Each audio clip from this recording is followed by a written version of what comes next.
सबसे खतरनाक मोड़ पर इजराइल फिलिस्तीन की जंग।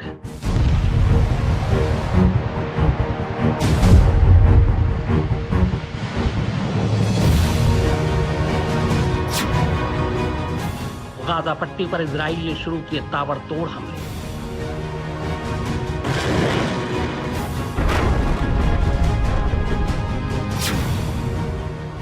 गाजा बॉर्डर पर पहुंचने शुरू हुए इजरायली सैन्य टैंकर।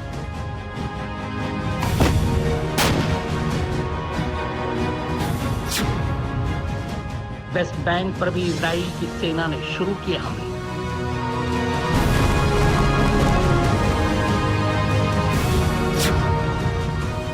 इजराइल फिलिस्तीन की जंग में अब अमेरिका भी कूदा।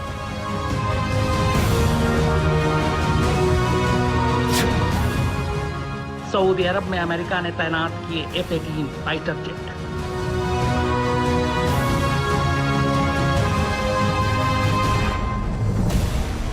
इजरायली सैनिकों और फिलिस्तीनियों के बीच जारी हिंसक संघर्ष अब गाजा के बाद वेस्ट बैंक के ज्यादातर इलाकों तक भी फैल गया है। वेस्ट बैंक के अलग अलग हिस्सों में हुई हिंसा में कम से कम 10 फिलिस्तीनी मारे गए, जबकि सैकड़ों घायल हुए। इजरायली सेना इन इलाकों में लगातार हमले कर रही है। और तो और वेस्ट बैंक के कुछ इलाकों में भीषण संघर्ष होने की खबरें लगातार आ रही हैं। ये दोनों देशों के बीच पिछले कुछ वक्त में सबसे हिंसक झड़प है। अंतर्राष्ट्रीय समुदाय की शांति की अपील के बावजूद इजराइल किसी की सुनने को तैयार नहीं। मानवाधिकारों और अंतर्राष्ट्रीय कानूनों की धज्जियां उड़ाते हुए इजराइल लगातार गाजा पट्टी और वेस्ट बैंक पर हमले कर रहा है। इस भीषण संघर्ष की वजह से 10,000 से ज्यादा फिलिस्तीनियों को गाजा में अपने घरों को छोड़कर भागना पड़ रहा है।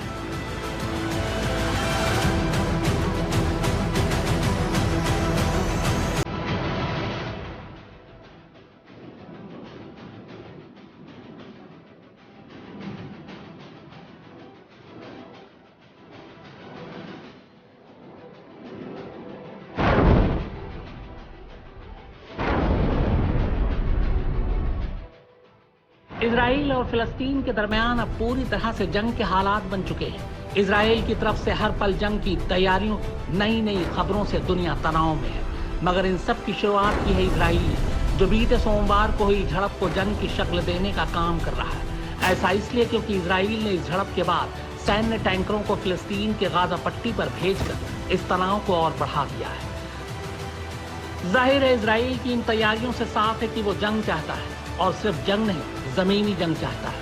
उसकी पूरी तैयारी है गाजा पट्टी में घुसपैठ करने की। ऐसे माहौल में आग में घी झोंकने का काम कर रहा है अमेरिका, जिसने अपने समर्थक देश सऊदी अरब की जमीन पर F-18 फाइटर जेट तैनात कर दिए हैं। इस पूरे मामले में सऊदी अरब की भूमिका संदिग्ध नजर आ रही है। संदिग्ध इसलिए क्योंकि सऊदी अरब एक तरफ तो इजराइल और फिलिस्तीन के मसले पर इस्लामिक देशों के संगठन ऑर्गेनाइजेशन ऑफ इस्लामिक कोऑपरेशन यानी OIC की बैठक बुला रहा है, और दूसरी तरफ वो इजराइल के हिमायती अमेरिका को अपनी जमीन पर F-18 फाइटर जेट तैनात करने की इजाजत भी दे रहा है।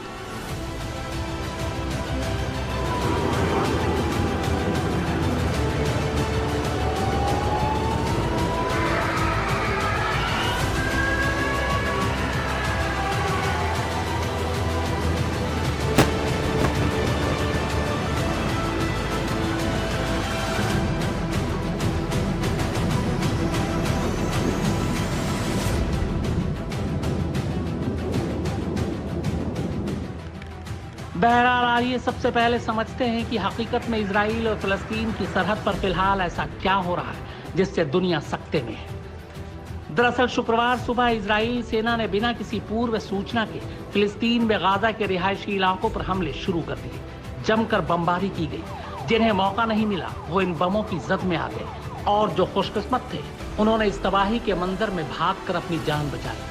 इन हालात को देखते हुए ऐसा माना जा रहा है कि इजराइल गाजा पट्टी में घुसपैठ करने और उस पर कब्जा करने की कोशिश कर सकता है।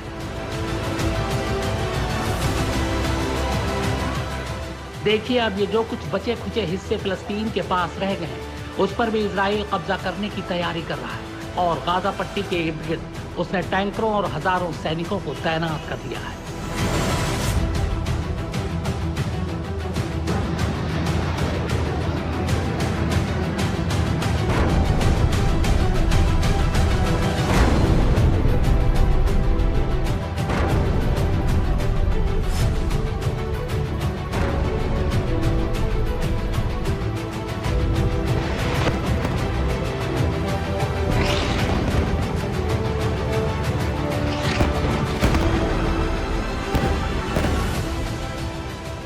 इस तनाव में अब तक की जानकारी के मुताबिक इजराइल ने रिहायशी इलाकों पर हमला कर 120 नागरिकों की जान ले ली, जिनमें 27 बच्चे, औरतें और बुजुर्ग शामिल हैं। 600 से ज्यादा लोग घायल हुए। जब इजरायली प्रधानमंत्री से पूछा गया कि आपने रिहायशी इलाकों पर हमले क्यों किए, तो उनका कहना था कि रॉकेट मिसगाइडेड हो गए। सोचिए, रिहायशी इलाकों में जब रॉकेट दागे जाएंगे तो वो मिसगाइड हो या ना हो, उसकी जद में आम लोग तो आएंगे ही। आपको बता दें कि इजरायली सेना और फिलिस्तीन के बीच लगातार संघर्ष जारी है। इजराइल ने गाजा में अपनी कार्रवाई तेज कर दी है और तो और इजरायली प्रधानमंत्री बेंजामिन नेतन्याहू लगातार ये धमकी दे रहे हैं कि उनका ये अभियान अभी जल्द खत्म नहीं होगा और फिलिस्तीनी संगठन हमास को इसकी भारी कीमत चुकानी होगी। אזרחי ישראל, מה שקורה בערי ישראל בימים האחרונים הוא בלתי נסבל.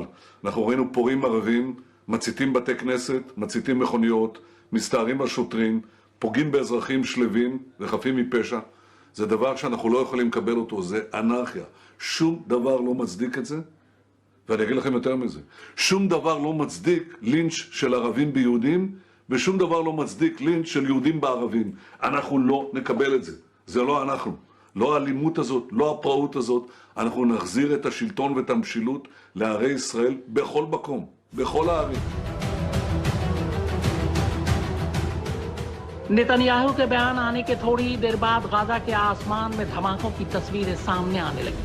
अंतर्राष्ट्रीय मानवाधिकार संस्था डॉक्टर्स विदाउट बॉर्डर यानी MSF ने चेतावनी दी है कि इजराइल की तरफ से भारी बमबारी गाजा को तबाही की ओर धकेल रही है। MSF ने बयान जारी कर कहा है कि इजराइल की तरफ से किया जा रहा बल प्रयोग बिल्कुल भी सही नहीं है और इससे गाजा पट्टी में तबाही के भयंकर मंजर का खतरा पैदा हो रहा है।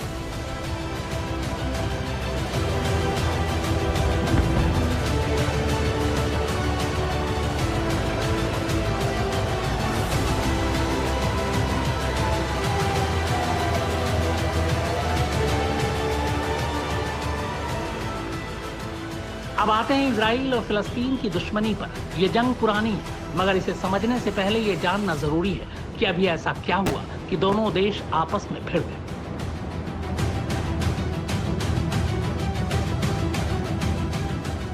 तो दरअसल यरूशलेम की ओल्ड सिटी के पास एक शेख जर्राह नाम का शहर है। यहाँ ज्यादातर फिलिस्तीनी रहते हैं, लेकिन असल में ये जगह किसकी है, इसको लेकर पूरा विवाद खड़ा हुआ है। कई दशकों से इजराइल के सुप्रीम कोर्ट में इस पर एक केस भी चल रहा था, जिसमें कोर्ट ने हाल ही में कहा है कि जो भी फिलिस्तीनी यहाँ रहते हैं उन्हें यहाँ से हटाया जाएगा और इजरायलियों को बसाया जाएगा। इससे फिलिस्तीन और दूसरे मुस्लिम देशों में गुस्सा है।